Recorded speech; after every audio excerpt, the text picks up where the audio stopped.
All right, we are live. Hello, everybody. Thank you so much for tuning in tonight for the Future of Denver series powered by DU. My name is Gertie Harris, and I am the founder of Fireside at 5. We are a community-based programming and activation agency that works with local organizations and companies to educate, inspire, and activate through in-person and virtual events.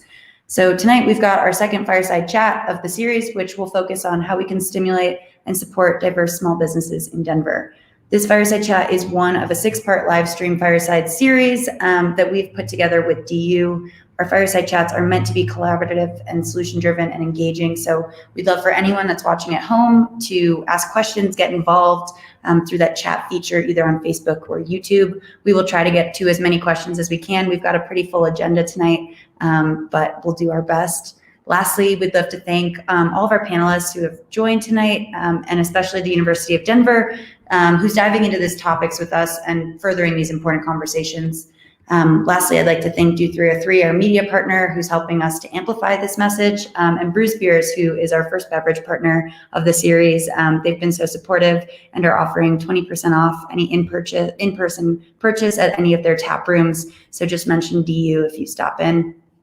Thanks again for tuning in tonight, and without further ado, I'd like to introduce our facilitator for the evening, Brian Elizardi, who is the Director of Alumni Engagement at the University of Denver. Brian, take it over.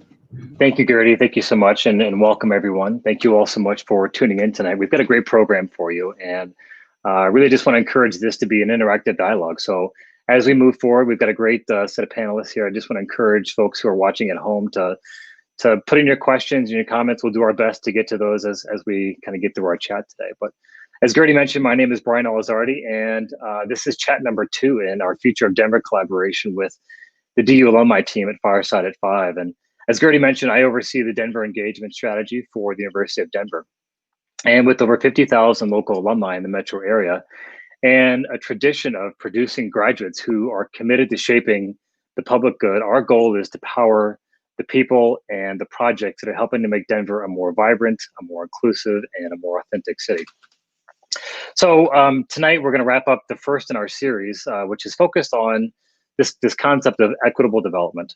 And we have this operational thesis that's kind of guiding our discussions. And it's this notion that if we embrace inclusion and respect, if we balance growth while also encouraging affordability and access, and if we prioritize investments and innovation for female entrepreneurs and entrepreneurs of color, we can really build a better Denver that ensures even greater economic success for the people who have called Denver home for just a matter of weeks, all the way to those who have called Denver home for generations. So tonight we're going to turn our attention to the small business community. And across the country, over 100,000 small businesses have shut down permanently because of the pandemic. The future of the PPP program is currently stalled in Congress. And what has traditionally been the backbone of our economy has collided with an economy that's under stress. A national reckoning on racism and the ongoing effects of climate change that are being felt right here in our very own backyard. Prior to the pandemic, Colorado small businesses employed over 1 million people with a talented labor force, access to capital, a healthy work-life balance, and a solid customer base. It's no surprise why Forbes magazine continues to rank Denver as one of the best places to work in the United States. And so tonight we're going to dig deeper into small business in Denver and how we can begin to stimulate growth and how we can ensure that all small business owners have access to the tools that they need for success. And with that, we have another amazing panel assembled for you tonight. And I'm super excited to get to introduce them all to you and to welcome them all to this wonderful conversation. So joining us first is Dr. Tom Romero. Tom is the Associate Professor of at DU's Sturm College of Law. He's also the Director of IRISE, which is the Interdisciplinary Research Institute for the Study of Inequality. He's the Associate Provost of Inclusive Excellence Research and Curricular Initiatives. And he's also a proud Denver native and a DU graduate. And when he's not doing all those things, he's also, as of July 1st, the Interim Vice Chancellor for Diversity, Equity, and Inclusion. Tom, thanks so much for being here tonight. Next up is Representative Leslie Herod. She is joining us actually tonight from a broom closet, so no one can question her commitment to Denver and to equitable development in the city. So Leslie Herod represents House District 8 in Denver's 5 Points neighborhood. Representative Herod is also the first African-American LGBT person to hold elective office in Colorado. And since 2016, she's passed a whopping 68 bills, including drafting the nation's first post-George Floyd legislation to end qualified immunity for police officers. Representative Herod, thank you so much for being here tonight. Thank you so much for having me. Welcome to the broom closet. Next up is Mark Shaker. Mark is the founder and visionary behind Stanley Marketplace and Broadway Market. And Mark is known for his community-first approach that he brings to the work of development and ensuring that local communities have a voice and that they're included as key stakeholders in the development process. Mark received his MBA from DU, and he previously raised over $5 million to build a freestanding maternal health hospital in Niger. Mark, we're really glad that you could be here tonight. Thanks for joining us. Great to be here.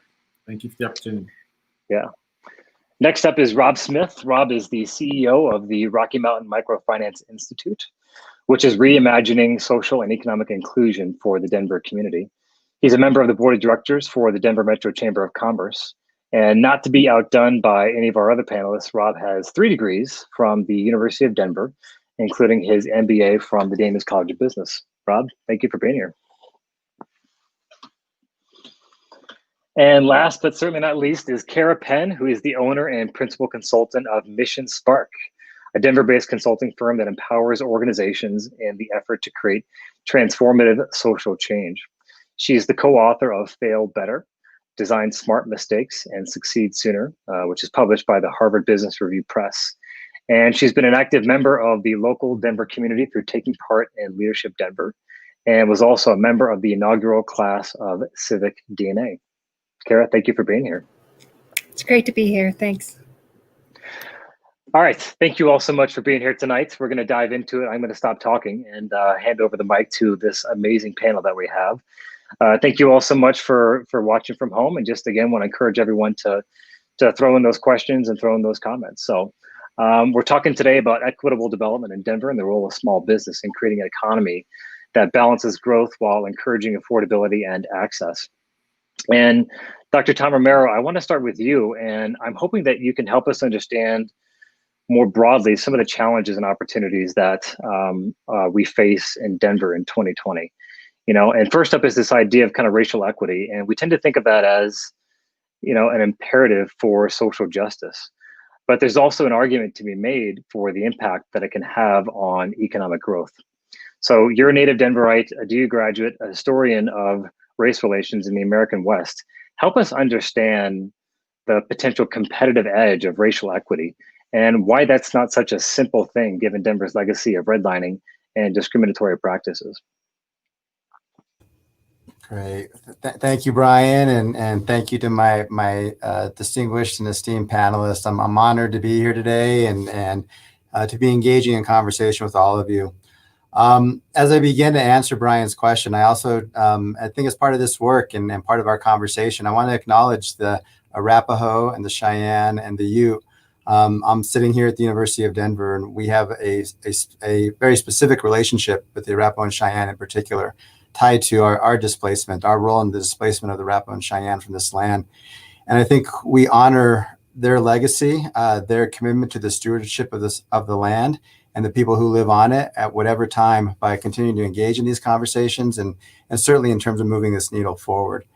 And so, Brian, I think that's a great place in terms of thinking about the historical legacy and many of the challenges that we have here in Denver and in Colorado around questions of inequity and of access. And you identified, I think, the key piece here. In Colorado and in Denver in particular, we don't necessarily think of this space and this area and this history having a deeply rooted history of racial inequality and of racial segregation. And when I talk about the we, it all depends who the we we're talking about. For those of us that were born and raised here, that have lived in the north side or the east side or the west side of Denver. We know exactly what that history looks like. But we also know that there's a trope and there's an idea about this city and this space of just newcomers constantly coming in. And the idea is you can come to Denver like you come to the American West, and it's a tabula rasa, right? You can make your fortune. And the challenge we have with that is that disrupts communities, communities that have historically been segregated, communities that have historically been marginalized. So that's a larger history that and context, I think, in which this conversation takes place. But one of the things that I certainly want to be able to contribute to this conversation, I'm looking forward to hearing from my co-panelists and others about this, is the way that we have an obligation to disrupt this narrative. And I talk about it in my own work and my own scholarship about, and on this campus, that we need to be color conscious in our work. This is not colorblind work, but it's being color conscious. And I'll leave and I'll sort of finish my comments with the following observation that I took from one of my students way back when I was actually teaching in Minnesota nearly 15 years ago. And this student now is a president of a healthcare organization in Minnesota. And he had long been pushing the issues of health equity in his organization. And it was only when the Affordable Care Act was passed that many of his shareholders and many of his constituents understood that the moral case and the business case were coming together, right? And so particularly when you start putting a lens of color consciousness, of racial equity in particular, but also the intersectionalities of gender, sexuality, also understanding all the different barriers that are in place. When you bring these together and start becoming conscious of this, the moral case and the business case can be made, and we've seen, and we have people on this panel who demonstrated it and can show it with examples. That once we start having that mindset, it can begin to then sort of transform the larger narrative that we're battling against within the history, and of course the understanding and the urgency behind these problems.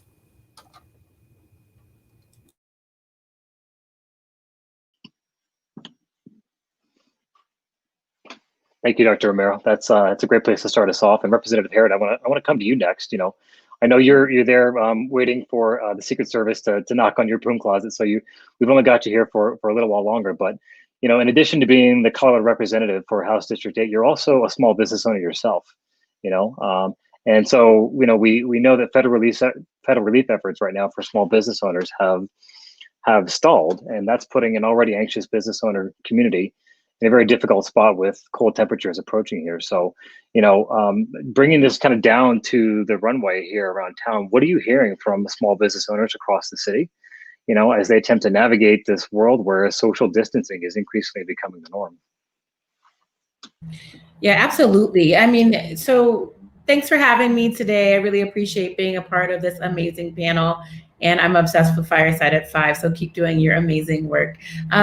What I'll say is that I'm the chair of the Finance Committee for the state of Colorado as well. And right now we're not in a good spot, you know, and as much as we all, Democrats and Republicans, want to make sure that we are providing resources to our small, medium, and large businesses so they can stay afloat, we are failing at that job. We do not have the revenue in Colorado to provide the resources that we really need to get to our small businesses to make them successful and ensure that they can withstand this really tough time. The federal level, they've shut down. I think I heard again recently, maybe they're going to start talks again about another stimulus, but the job's not getting done there. So it's really incumbent upon us as a Denver and Colorado community to come together and really focus on how we can make sure that our small businesses thrive. People are terrified. They're scared. Folks thought we were going to have to hunker down for a month or two, right? And they had to figure out how to do that. And then all of a sudden it became, hopefully we can go back to something new next year, but it won't be normal. And that is affecting a lot of our small businesses. Some small businesses who are doing quite well, right? So I'll give you an example. I was at the coffee shop down the street from my house, Honey Hill, an amazing small business that a young woman started. She's quite phenomenal. I love her. Her energy is amazing. And she has really revitalized that part of that, kind of strip mall area. And she started, I believe she opened her doors in February, okay? And had all of these ideas for expansion. And in February, it was tough for her to even get the license to be able to serve alcohol outside, right? That wasn't a thing that we were doing quite yet, really. And then COVID hit. And right when she started to get her base up and there were lines down the block to get coffee from this coffee shop, everything changed. And her employees, were just destabilized. And then as we reopened, right, all of a sudden she got access to the patio, but still couldn't get her damn liquor license through, right? Because everything seems to be taking longer. There's challenges in every single part of the process. So as a state representative, it's my job to take away some of those barriers, right? Especially some of those antiquated ones where we know they might be based in maybe some moral judgment about what it means to consume alcohol, right? About what it means to have a business that that is on the street, about what it means even to have a street with no cars. These type of things are things that we really need to think about as legislators and city council members to ensure that businesses can do their jobs and they can do them easier. That's what we're going to be focusing on when we think about recovery. But make no mistake, recovery also comes with money. We are seeing an increase in the cost of housing here in Denver. We are still seeing issues with commercial rents and properties, the costs there, which doesn't make sense. And we know we're going to run into some huge challenges with vacancies. We need to fix them and we need to think about it innovatively. So the direction and leadership can't just come from someone who has an elected official badge. It must come from all of us working together to reimagine what Denver will grow into, which I'm really excited to be a part of those conversations. That's great. Yeah, thank you. And so that kind of triggered a thought for me, and I'm thinking about Mark, Mark Shaker pulling you in, some of the work that you're doing, with the businesses there at Stanley, also Broadway Market too. But, maybe walk us through how that landscape has continued to shift as you engage and interact with small business owners and as you try and support them and work through a lot of the challenges that we're experiencing, both in terms of the macro forces that are out there, but also just as demand, as interest, as comfort levels begin to kind of shift and change. Yeah, and thank you again for letting me be part of this conversation. One of the things that our whole sort of philosophy from the beginning is we know what we know and we know we don't know. So we immediately brought in an infectious disease specialist in early March as part of our team to help us develop a strategy of basically how do we put a long-term sustainable plan together.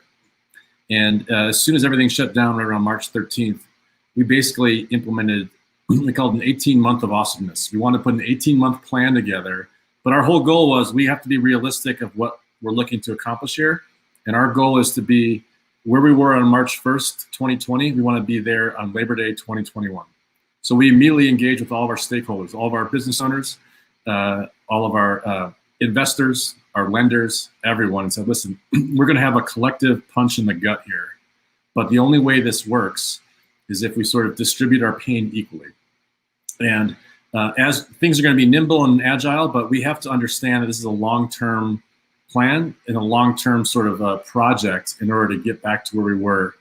And as we sort of evolve in the next 6 months, whatever we do, we want it to be a long-term asset. So as we sort of develop sort of programs, it's not a Band-Aid approach. We're not going to do anything that is gone once this sort of pandemic leaves. So we pivoted and developed a couple programs that had been in our hopper, but never had, I guess, the bandwidth to put together. But we put together our own TV station, so Stanley TV, which was a platform for all of our businesses to virtually show. So we shut down from March 15th until June 1.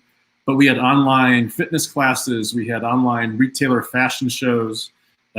We had a whole bunch of different activities that we're able to sort of stream. And we already had a pretty good community, so we want to make sure we maintain that sort of community connection virtually until we could get them in person. We also developed our own internal delivery program called Stanley Delivers. The sort of the third-party platforms out there are very difficult for small businesses. They don't work. They're good for the consumer. It's nice and easy, but that's a longer conversation. They don't work well for the owners. So we create our own sort of delivery platform that we got up and going within a couple of weeks, and then all of a sudden we're off and running that. and then we sort of anticipating how the world was going to transition And fortunately at Stanley, we have lots of outside space. So we took a whole bunch of outside land, put up these monster tents. We had 75,000 square feet of tents outside, and we tried to move our marketplace outside, and that's been the case up until this week. So constantly pivoting, looking for different activations. But once we had our outdoor space, we were able to create entertaining opportunities. We had live music. We had food could be delivered to you out there. We had a bunch of different events that were keeping the social distancing and mask wearing. We were very strict about that. But we created our own sort of outdoor community. And what we found is that it resonated, and people were comfortable outside at some levels to start, but then once they saw that we were taking it seriously, we started seeing upticks as far as how things were evolving. But the only way it really worked was this sort of collective pain mindset. Now, one of the challenges is, small businesses are having a very hard time, and food and beverage does not work at 50% capacity. There's just no chance. And so everyone can kind of make their way through. But what the issue is going to be moving forward is the PPP was successful in a lot of respects as far as for those that had existing banking relationships. One of the bigger problems was if you did not have an existing banking relationship, if you brought your own capital and you were forced to go out and try to find a bank, banks weren't interested in working with those folks. So, those that had the privilege of having banking relationships were able to get funds that really sustained them for 6 months. That 6 months is about ready to expire. The SBA went out, and for everyone who had an SBA loan, which was like every business at Stanley, they paid those loans for 6 months. Well, that no longer is the case. Starting October, everyone's got to pay their SBA loans. So what you're going to have is everyone's going to move inside. So places are going to shrink in the hospitality sector, food and beverage. Your revenue is going to shrink significantly. Your costs are going to go up significantly as you're making your SBA loans.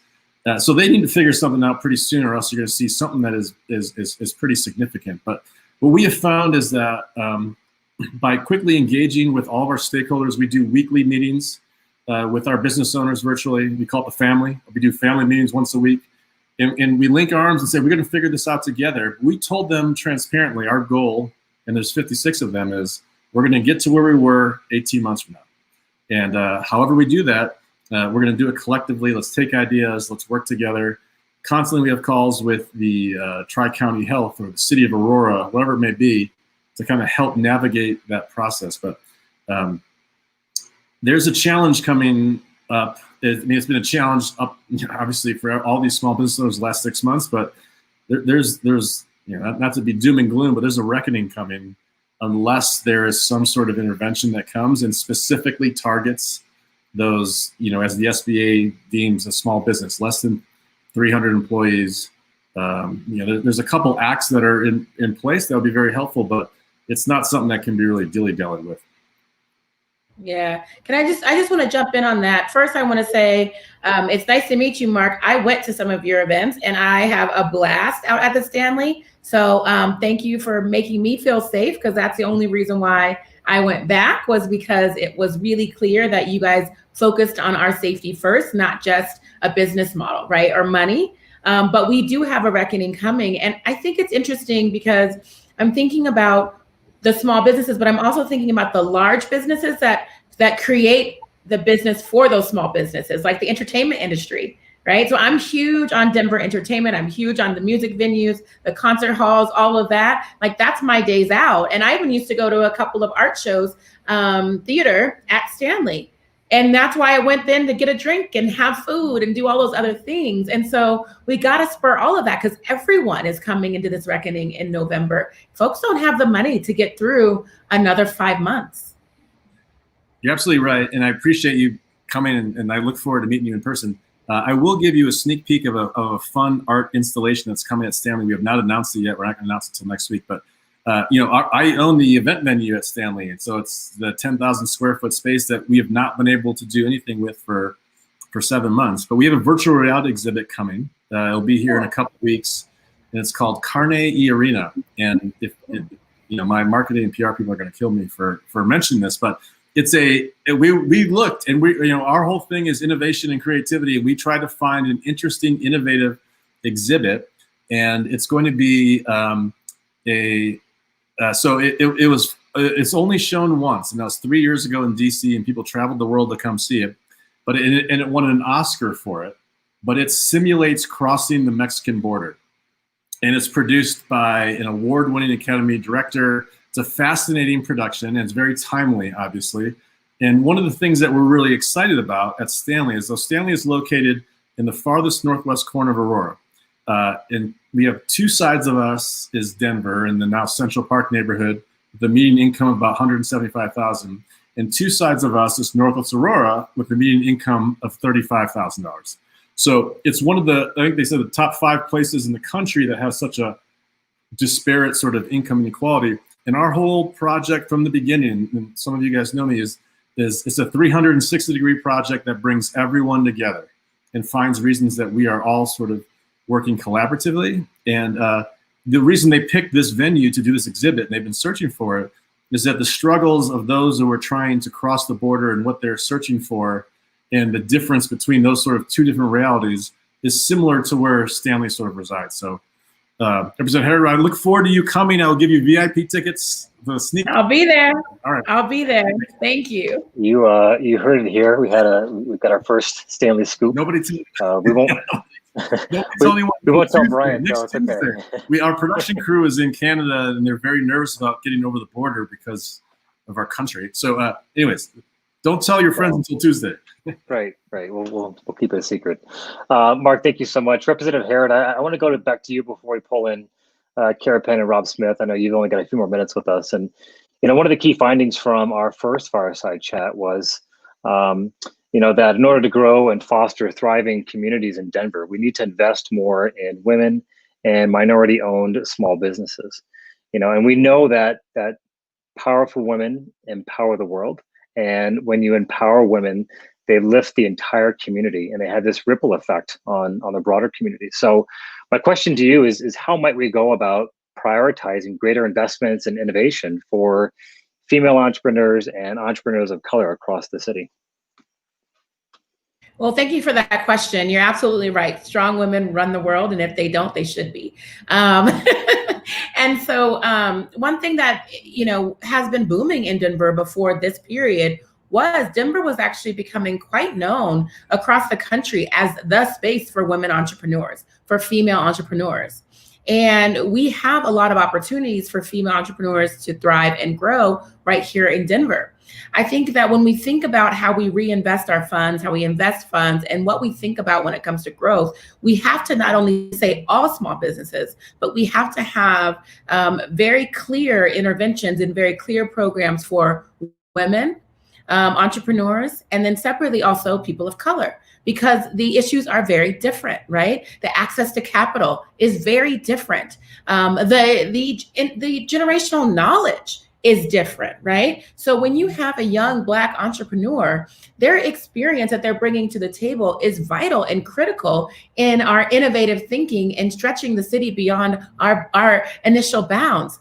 But the education behind it isn't necessarily there. The capital's not there. There's not a friend of their parents who are going to come in and help out.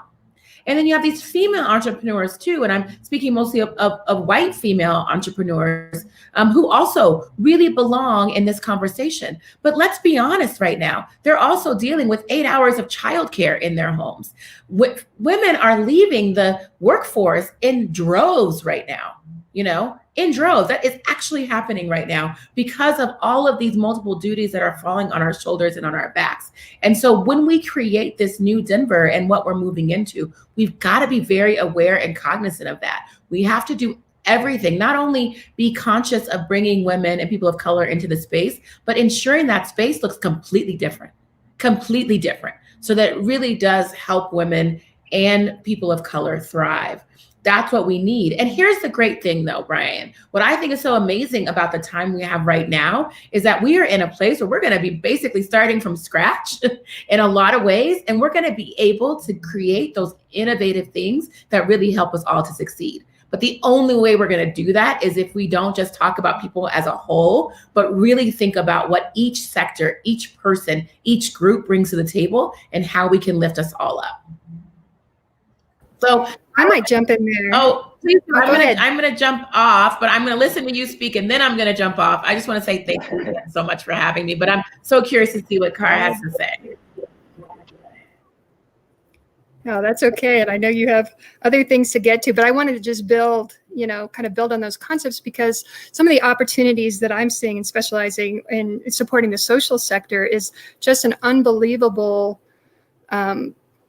innovation cycle, a condensing of the innovation cycle, the likes of which we've never seen, I think, in the social sector, which tends to be pretty resource constrained and relatively risk adverse. And so to see rapid cycle, out of necessity, trying new programs, trying different things, being very creative around how programs are delivered, how voices are brought in and represented, in problem solving around capital and funding sources is really, extraordinary. And that to me is a very hopeful place that I see for this city and for this state. The fact that at least in that space, we're just rapid firing ideas, and many of these ideas will be disruptive. Many of these ideas will stick, and they're being developed in resource-constrained environments. And in resource-constrained environments, getting a toehold, that's the hardest thing to do when you don't have a lot of capital infused there, a lot of resources behind you to make something work. So that is a scrappy kernel of an idea that gets out there and survives and grows and blooms in that type of environment. So I'm very actually excited to see what emerges from that and that reimagining of our community and reimagining of how we deliver services. So to me, that's an upside. Things that, as a consultant walking alongside some of these social sector organizations, we couldn't get past go for years on end around some of these ideas. And in 6 months, I've seen, cycle after cycle, come through with that. And the other thing I might add is, I feel incensed actually about what I'm seeing happen right now in society and women, and particularly women of color in the workforce. When we look at the stress levels for women, the additional burdens that they're carrying, and that we as a society seem okay with setting back women, by generations, and $1 trillion in the most recent studies from McKinsey and HBR, $1 trillion to our economy by kind of accepting the pandemic status quo of women carrying this additional weight of schooling and other kinds of, stepping back from the workforce, stepping back from careers, stepping back from the innovation, inclusion at leadership tables. That's an unacceptable place for our society to be in. And so I think, what are the solutions for that? I think some of them can be, trying things, innovative things that we can try and test when we don't have a lot of capital there. But, Rob, I know, the work that you do is so innovative and exciting. I mean, you're walking alongside businesses, as they're just getting started, incubating them, helping them step up. Many women own businesses, many women of color, who own those businesses. And I'm sure you have, a lot of insights into this. And I don't know if that's where you're going next, Brian, but I'd love to hear from Rob's real hand experience on that. I think you just teed up Rob and his whole career perfectly on the plate there. So yeah, that was great. So Rob, dive in here, especially on the topic of capital. I know that part of the mission of our MMFI is to build community wealth through investments in people and business to reimagine social and economic inclusion. So, kind of your reactions and responses to what Kara's talking about. Yeah,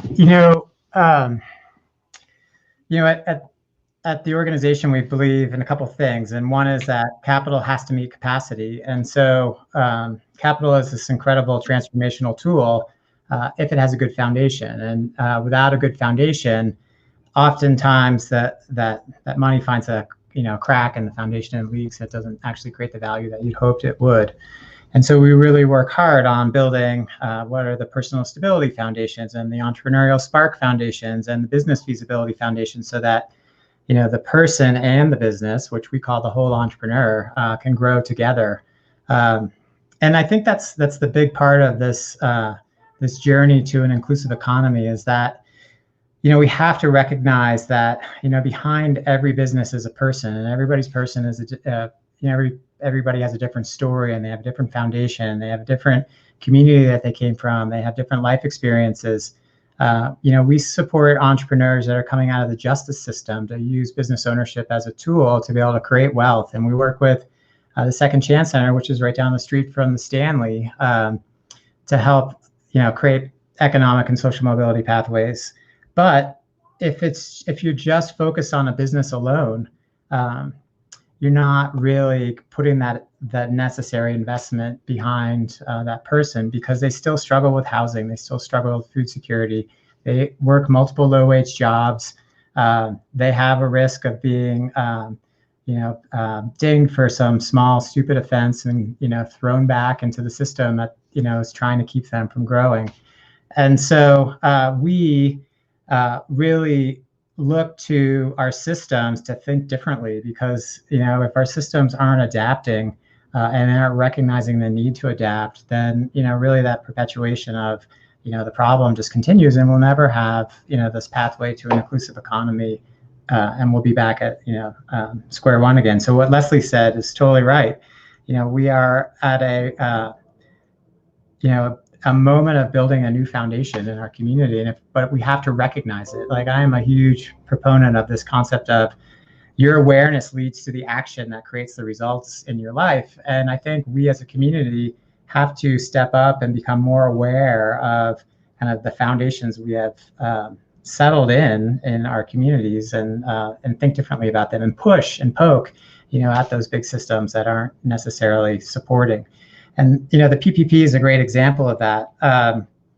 In the earlier stages of PPP, over 90% of entrepreneurs of color were not getting any access to PPP, and that was a critical support system. And so what we did was we heard our entrepreneurs were struggling, and that comes to do you have accounting systems in place? And a lot of entrepreneurs in the earlier stages of their journey don't, and they work with an Excel spreadsheet, and there are systems that are requiring more sophisticated systems to be able to access those resources. And without that, you don't get that. You don't have accessibility. Access has to lead to accessibility. And so we actually dipped into our own budget and our own financial coffers and said, we're going to support our entrepreneurs and give them the direct cash resources that they need to survive right now. And we ended up getting about $100,000 of direct cash payments into our entrepreneurs' hands. We said, we'll do one better to the SBA, and we're going to say, we're going to pay your loan payments for you through the end of December. We know that revenue is strapped. We know that it's gone, and when it comes back, it's not going to come back at 100%. So let's just take away that that debt service that you don't have the revenue to support. And then it's not all about emergency management. It's about like what's next, and how are you relevant, and how are you building resiliency in your system.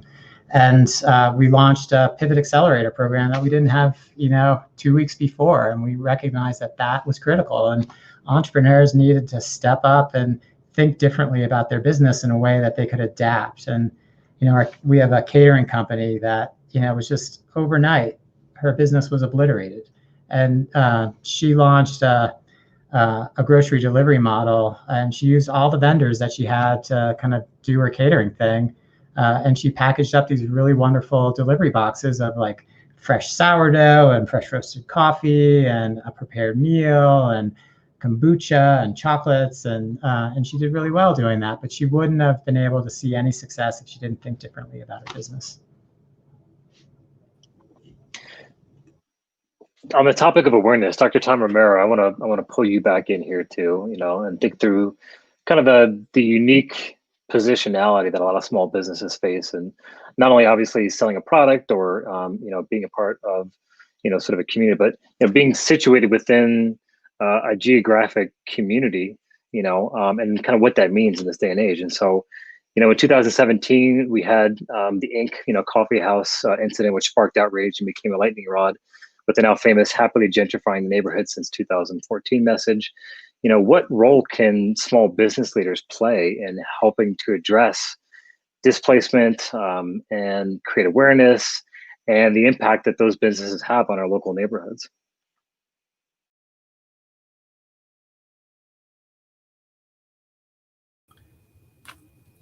Thanks, Brian. I'm going to begin addressing that question by maybe building off a little bit about what Rob was talking about how we marshal collectively resources, right? Particularly, we have this particular moment, right? The multiple pandemics, the COVID pandemic, the racial violence and racial inequity pandemic, the climate change pandemic. And one of the ways I think that we marshal resources as well is also thinking about what is the role of institutions of higher education, like DU, for instance, right? So I throw out there too, particularly for minority-owned businesses. We have a community economic development clinic here in the law school, and being able to work with that's a small business, right? Really to work and to help support small business owners. So we responsibility is kind of where I started about how this works really happens. And institutions of higher education, I think, are great locations, for that work to also be supported. Now, Brian, to get to your particular question, the other thing I think coming out of this particular moment that's I think really important to think about is also the way that COVID has disproportionately impacted communities of color in particular, and women, I think, has been talked about. So not only are we talking about the specific trauma that's happening in racialized communities, minoritized communities, we're also talking about the larger historical trauma that's layered on top of that. And so the example of Inc. Coffee coming into the Five Points neighborhood in 2017, I think is a perfect example of, I think, the responsibility of all small business owners, and particularly owners that are in coming into neighborhoods that are always sort of undergoing transition, right, and change. A real responsibility to take seriously the space that they're moving into, right? That it has a long and deep historical legacy. It's informed by generations of trauma, right? That informs the ways that those businesses operate, I think, in those particular sorts of spaces. So I think the takeaway is to come in with both a sense of humility, but also sort of obligation to honor the particular neighborhoods in which we all are operating on. I think it fits within that larger spirit. Again, sort of building off of what Rob and so many others here have talked about, our community obligations to step in at this moment. Mark Shaker, that kind of reminds me, of obviously so much of your work is focused on bringing in that social work background into how we think about development. But I know, when you were taking on the Broadway project and the Broadway market, for you were thinking about it not just in terms of, the success of the marketplace, but, what's the impact on the broader community, so, what do bike lanes start to look like? What does access start to look like? And how do we begin to impact and inform the Golden Triangle neighborhood in a way that provides mutual benefit. Talk us through a little bit of kind of that approach, and how maybe some of that should impact or influence or inform the small business leader today. Yeah, well, I'm a social worker by training, so I look at things from that lens, and I think, and that's how we kind of started the conversation as far as.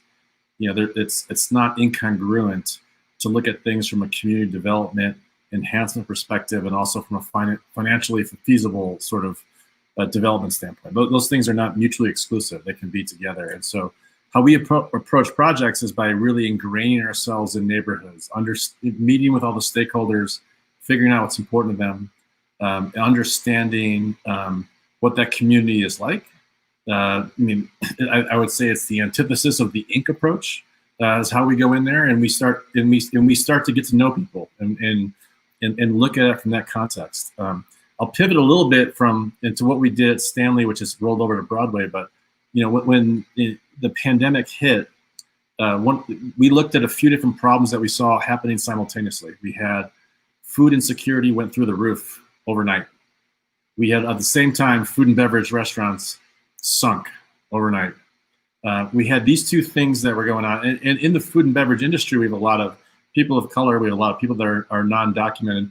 we started thinking about how do we sort of collaboratively work together to maybe address these two issues. And at the same time, back to what I was saying previously, create maybe a long-term sort of program that suits everybody. So I was part of the creation of the Colorado Restaurant Response, in which we put together a program, started initially with private funding, but then we saw the success and went to the cities and we went to counties and said, listen, here's what we're gonna do. We're gonna charge $6 a meal, but we will keep these restaurants alive, and we can produce meals that then go to all these different organizations that can distribute it to people in need. And so, today we're still running that program. But what it did is that it saved hundreds of jobs. These restaurants who were closed were producing these meals, partnered with nonprofits. We then distribute them to people in need. And I've been to countless amount of distribution sites where there are cars around the block coming to pick up a family meal of 4. But that just from the same approach of how do we do something collectively that let's figure out the problems, and Rob's great at this. Let's look at here's the problems, how do we collectively solve them? But at the same time, maybe this is the model for the future. Maybe this is the way these cities and counties are sitting on CARES Act funding to date, don't know how to distribute them. There are people who are hungry all across, and there was a hunger issue before the pandemic, which is probably 6x or 7x from what I've read since then. How do we figure out sort of solutions that address both those problems? And the third thing we did connected with that is that we saw that as people immediately March 15th, 16th filed for unemployment, well, there was a lot of people that work in our kitchens that weren't able to file for unemployment. So we created a fund, or worked with another group to help create a fund that provided subsidies to those non-eligible for unemployment because they're not citizens of the U.S., but they're working constantly all day long. They can't file and go relax and play Nintendo all day. So we created this fund that helped help them out, because we saw that immediately as a problem, as all those people that work in the hospitality industry lose their jobs, full stop. And a number of them who are as talented as anyone else there is out there cannot file for unemployment and receive sort of benefits, despite the fact that they're paying a lot of taxes. So long-winded answer, but we've since moved that program over to Broadway. We're producing meals. We're engaged with that community there and working with local nonprofits and saying, this might be the long-term future for restaurants, is that before you open your doors, you've made 600 meals that go to those in need, funded by a combination of private donors, city, county, whatever it may be. We're at 250,000 meals right now. But again, that's just from coming and figuring out, here are the major tenets of the issue.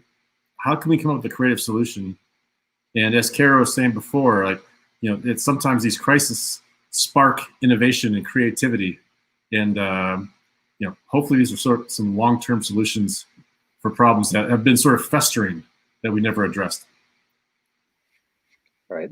Well, and to anyone out there who is starving for inspiration or creativity, just go spend an hour, with some of these small business owners and these leaders. Just, the amount of inspiration, to be had, I think, from this community is just is amazing. So, as a follow up to that, Kara Penn, I want to pull you in. You work closely with a diverse range of nonprofit and philanthropic organizations, and Mark talked a lot about this idea of different things that business leaders can take on.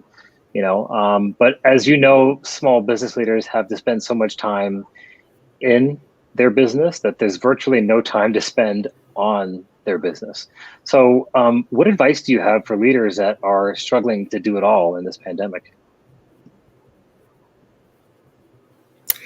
Well, I really feel in that question right now, as a kind of a real time struggle. But some of the themes that I'm hearing as, individuals on the panel are talking, there's a strong sense of values, I think, that's really emerging. Like the very first thing Rob said was, kind of like we have these core beliefs. I know the tanifesto, the manifesto that's posted. Tom started from a place of values, and I think that's where I come back to as a small business owner, is kind of like what is the vision that I have for this work, and that is kind of the North Star for me. And the guiding kind of purpose in this, because lots of things can change. Lots of things can be extremely and are extremely uncertain at this time. And so it's like kind of like, picking through priorities and making decisions, it's kind of narrowing the set of things I need to align around. Like what are those, critical priorities that need to be met? And then how do I do that with authenticity? How do I do that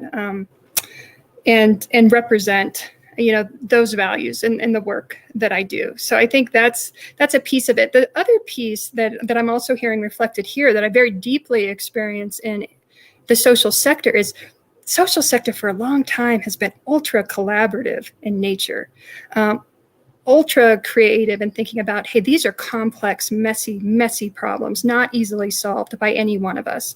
And most of the entities at the table are relatively under-resourced. So there are creative partnerships of government, creative partnerships with private industry, and then these nonprofits, coming together, working together across, even saying this is the space we work in, this is what we can contribute to this challenge. And so one of the takeaways that I have even for small businesses, that are, where can you look to, to collaborate with others in a space where you might have very much felt competitive before? Like one of the key things that we're contributing right now are kind of like, how do we learn from this moment rapidly? Like what can we do right now that pulls people together in conversation? This isn't like experts and gurus kind of coming in to say, and this is how it is, because those experts and gurus have no idea. Nobody has any idea right now. Right. So it's like, how do we get in rooms together, Zoom rooms, virtual rooms, whatever it takes to have conversations and say, what did you try? How did that work? What can we pull from this?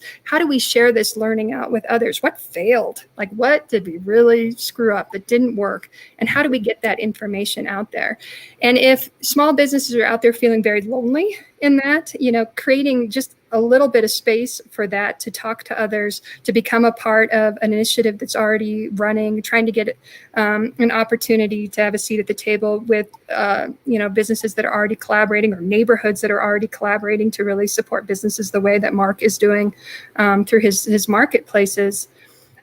I mean, I find so much hope, inspiration, energy, motivation in doing that. And also not having to have all the answers. Like I don't in my own brain have to come up with all the solutions or all the answers. I can share that. I can learn from what's already happening, and we can do those in rapid ways and share generously, and not in the kind of competitive space of, well, this is proprietary information right now. Like right now, to Mark's point, like we sink or swim based on our ability to work together and to care about our communities, and to recognize what Leslie said earlier about the foundation that we have a chance to reset here. And who do we want to be at the end of this, right? Or the next phase of this? Like we have a chance to create something different than what we've had before. And really, what do we want that to be? What values do we want to continue with? And what values do we want to say, hey, we can let that one rest now. This one hasn't served us in the work that we do together. So, that's individual decisions I make as a business owner every day. And they're the things that keep me going, and they're the things that connect me to others, as building blocks to community. The one other quick thing I'll mention is just having a couple of tools in the toolbox. And one of those for me is what I call wedge questions. They're just like, and it actually connects to some of the inclusiveness conversation that I know is part of today, which is, boy, I don't know what's happening, what's changing. It's kind of like, what's the next best thing I can do? Like, so let me just pause here for a moment. What's the next best step that I can take? A wedge question that interrupts my normal way of thinking, that says, who's not here that should be? What voice isn't at this table? Is my voice the best voice, right now? Just like these, questions that can just be inserted at any given moment of uncertainty that might interrupt just business as usual. And so that, that's just the one thing that I would offer. And the second maybe strategy for folks that are out there might be saying, well, what's your vision? What's the world you're trying to create? And then, actually write it in the first person, write it as if it's present state. Like actually say this, like I wonder, Mark or Rob, like when you were starting your organizations or building out these visions, like just saying like 10 years from now, like actually being in the present moment. This is what this community looks like. This is people linking arms in the middle of a pandemic to say we sink or swim together as businesses in this environment, and actually try to make that vision feel as real as possible, so that when things are hard, you can kind of turn to that and say, this is what I'm working towards. And it feels not something that's, in the clouds, but something that could be tangible, something that could be real, in a time when there's a lot of uncertainty.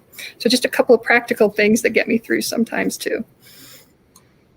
I'll pick up on what Kara was talking about around, we have a guiding principle in the organization. It's called connection.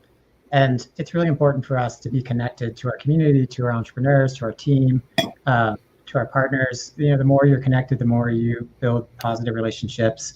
You see the world differently. You see a nuance of somebody that you didn't see before because you took time to step back and build a relationship. We've been running, we've always been running these things called bamboo clubs. Our entrepreneurs, our graduates, as an individual entrepreneur, if the wind blows too hard, it's fragile in the beginning years, but as a bamboo forest, they all stand tall together and it's rock solid. And so we run these groups called bamboo clubs, and honestly, they're normally about like, hey, I'm experiencing this in my business, and can anybody else experience that? Right now, they're mental health sessions. They're really leaning on each other to support each other in a different way, in a way that they've never thought they would have to before. And so the mental health challenge that's coming out, entrepreneurs have always had, unfortunately, a higher suicide rate. In these days, the stress is just, through the roof. And so we need to create these spaces for people to connect. And if, sometimes you got to put this thing on and go into, a park and socially distance to see somebody and like see a physical person. But, these spaces as well, if you could just talk and like talk something through and don't feel like you have to take it all on yourself, the weight of the world lifts a little, and it just seems a little bit more like you're moving in a growth mindset. I appreciate those last two. A couple things real quick. Kara was mentioning sort of the vision, and that really speaks specifically to Stanley, has been our guiding principle, the tanifesto. And that's the first thing you see when you walk in the door. But we created that 3 years before we opened our doors. And that was our vision. And it actually talks about linking arms and tearing down fences. But that, when you have a true North Star, we to this day make decisions based on how does this fit the tanifesto? And that still guides us. And when you have that, and you get everyone to buy in that, our tanifesto is a lease attachment to every tenant that signs up. And we used to have lawyers, reaching out to me like, what is this kumbaya nonsense? I said, this is what we're about. This is what we are. We want everyone to be clear so no one can say that this is not what we're about. And so having that vision and having it clear and having everyone understand that, I think, is really important. I have a question for both Rob and Kara in a moment, but two other sort of ideas. I'm going to throw out two different ideas that have been pounded away at people at the different government levels about as we look towards sort of innovation as we, out of this pandemic. Is that one is that there is right now so this is specifically to restaurants.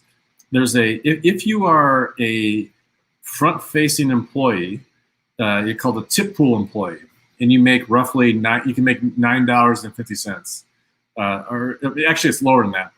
If you are not front-facing, you have to get paid higher. But what's unique about that is that, and you get paid higher, but you're not eligibly part of tips. And so everyone wants to be a front-facing tip eligible employee. What you have is a generalization, but I know enough to know it's not completely crazy, is you have Caucasians in front and you have people of color in the back. And Caucasians are then eligible for upside. They're eligible for the success of the business. And you pay $14 an hour for those that are cooking. We've been pushing for 2 years to change that law so everyone is tip eligible.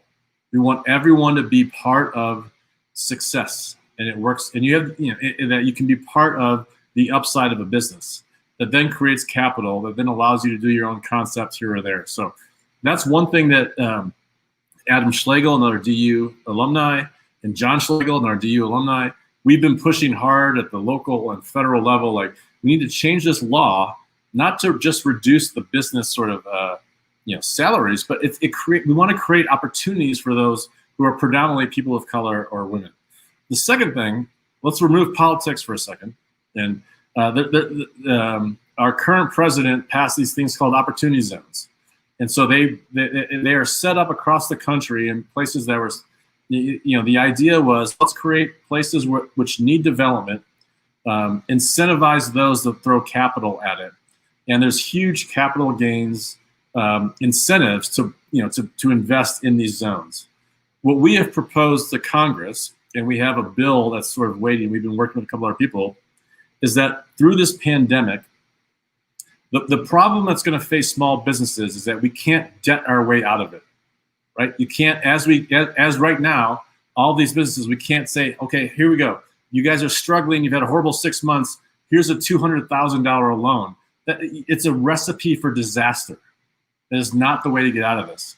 But what we need for businesses that Rob is coordinated with or I'm coordinated with is the opportunity for investment. It's very hard to get investment in entrepreneurship sort of startup businesses. If you created a vehicle and made all small businesses eligible as opportunity zone businesses, where people could then have patient capital, as I call it, where you could invest into a startup restaurant, a startup entertainment concept, a startup retail business, and you were getting so many benefits from your capital gains offsets that you could wait a couple of years for that to develop, and these businesses then could have equity instead of debt coming in onto their books. It'd be fantastic. So again, I'm trying to spread the word as far as we got to think innovatively. We cannot say we're going to use the previous template to get ourselves through, the next year or so. Right. And Dr. Tom Romero, any parting thoughts for us as we think about this topic more broadly and,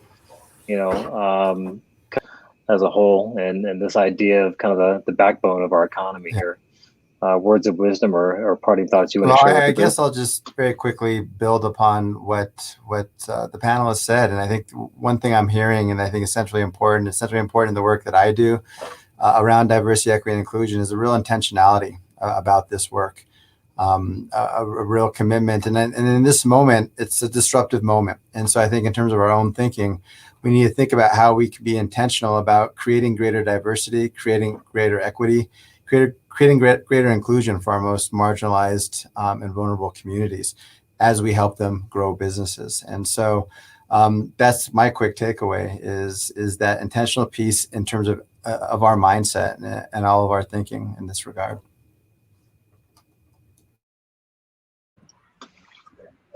Thank you, Tom, and thank you, everyone. We're going to kind of round the corner here, and part of what makes this model, this program unique is that while our panel has been talking, we've been taking notes, and we really want to make sure that we are facilitating an important dialogue, but also moving towards that action piece, and so that's where the partnership of Fireside 5 comes in. That's where this series comes in. And so, Gertie, I know you've been taking notes while we've been talking. Do you want to share and kind of out with the group and with everyone that's watching, just some of the key takeaways? Yeah, absolutely.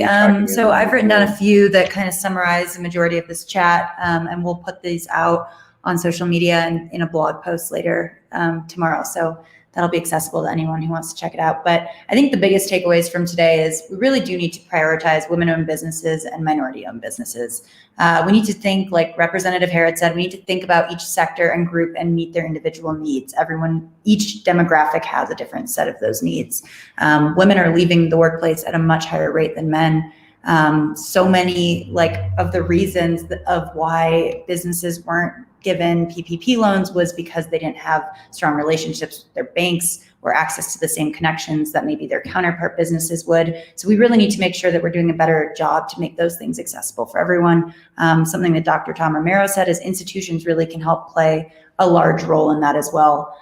Something I took away from Mark, when businesses enter a new community, it's really crucial that they talk with the stakeholders and the community members to understand the history and the culture of that neighborhood, so that they can bring that into their business when they're coming into these new parts of town. So that's one way that we can really preserve these neighborhoods that are being gentrified, especially like what we're seeing in Rhino and in 5 Points. And then I think the biggest thing that I took from Kara as well and Rob is we really sink or swim based off of our ability to work together. Partnerships are going to be a big thing coming into 2021. We've certainly based our entire business off of that model of working together in a collaborative format, and really going back to the fact that we have a chance to reset our foundation, and we get to decide who we are going forward. So who do we want to be? What do those values look like? And how can we make a seat for everybody at the table? Those were my biggest takeaways from today. Again, I'm going to go into a little more depth and kind of go through the rest of my notes, but I really appreciate everyone's time today. And Brian, I'll let you say a few words before I close everything up, but thank you all so much for being here. Thank you.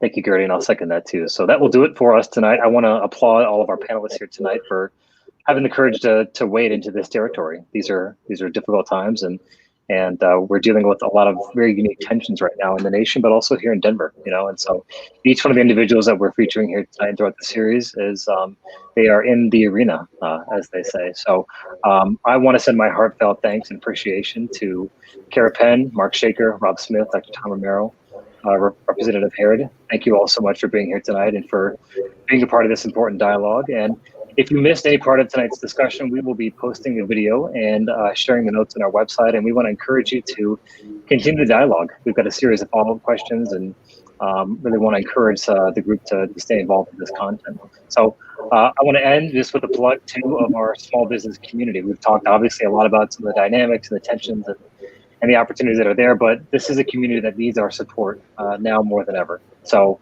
to the extent that you are comfortable, I want to encourage you to go out there and support your small businesses, and to do that online, do that with delivery, do that with in person, whatever you feel comfortable with. We just want to encourage you to kind of hit the trail and get out there and really support all these amazing innovators and entrepreneurs. So with that, we will convene for tonight. Thank you everyone again, and good night. Thanks all. And we'll see you. Thank you. Our next chat on November 5th. We're going to be moving into hospitality, actually. We've got a great panel of chefs, business owners, consultants that will be joining us. So we'll see you November 5th. Thank you guys all so much for tuning in tonight.